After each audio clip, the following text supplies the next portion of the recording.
Hey there, 420 MSP. Harry back with Jim Remke out of Chicago, the Point of Sale Remarketing Group. Jim, how you doing?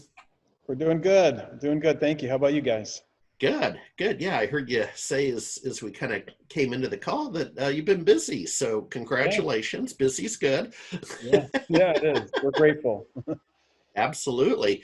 Well, you said you had some updates specific to your home turf, the state of Illinois. What's going on? It's been a little while since we chatted about Illinois. What's up? Yeah, it has been. So as you know, you probably originally remember there was the licenses for the dispensaries were supposed to be awarded back in May. Well, that got pushed back with COVID, and then they kind of pushed off the announcement date indefinitely.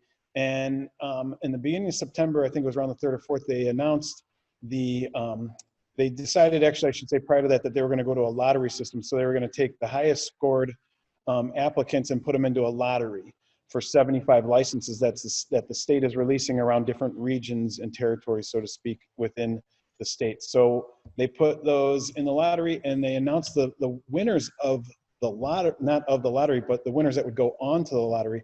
Well, there was a lot of problems. So what happened was that all the winners, basically the winners to get into the lottery, had perfect scores, um, and most of them, they found out pretty much every one of them were majority veteran owned, which was another kind of booster point opportunity they had there. Yep. But the real problem was that they found out that a lot of the people involved in these dispensary groups, these applicant groups, I should say, um, had already had previous ties and were involved in other groups as well, and maybe in Illinois or in other states even.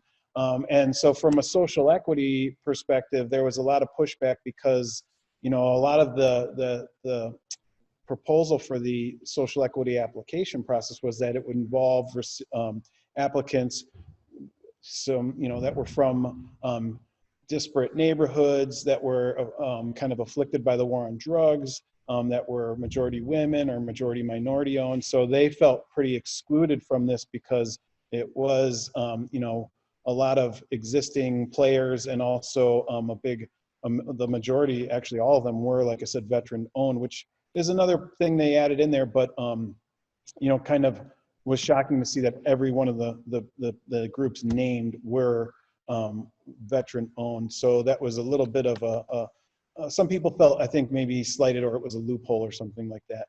So then another thing that I can tell you, if you don't mind me rambling here for a No, minute, no, no, go, is go. basically that they came to find out also that a lot of the applications um, were either scored incorrectly in certain, um, I think they call them, I can't remember the name. There are certain portions of the application that were scored incorrectly. Yeah, I'm envisioning a Exhibits. spreadsheet, Yeah, columns and exhibits. rows. Yeah, exhibits. Sorry, they call them exhibits. Different exhibits were scored improperly, and then they were also not updated with the right information according to the group that scored these. So in that case, they were supposed to provide notification to the applicant group that they needed to update their information because it either wasn't provided or was provided incorrectly. And I think they were also allowed to have a chance to redraft or revise if they scored poorly. So basically now what's happening is there's been some lawsuits brought on to the state. So as you can imagine, it's getting dragged on now even longer, and they're going to offer these groups that were neglected the opportunity to revise their applications as they were supposedly allowed to do originally, the opportunity to do that and then get rescored. So here we are in the middle of kind of this big, long-winded situation here in the state of Illinois. So sorry for my own long-winded explanation, but that's kind of the gist of it, if that makes sense. No, I'll it actually provide does. a link for you that'll do a lot better job than I did explaining. No, please do, and we'll get that in the blog. But it's not surprising to Yeah, be honest. It's the Wild West. We're in a pandemic, as I recall, and you and I talked. Some of these awards were supposed to be last spring, yeah, and now it's fall, and yeah, the wheels of government move slowly, and so not a complete surprise. To me, in the audience at 420 MSP, I like to always translate these stories to opportunity, in that chaos creates opportunity. And in this case, Yeah. um, if I was an investment advisor, you'd say, well, you got to arbitrage opportunity, chaos. But really, these slight delays mean that it gives our audience a little more time to prepare, get into the game.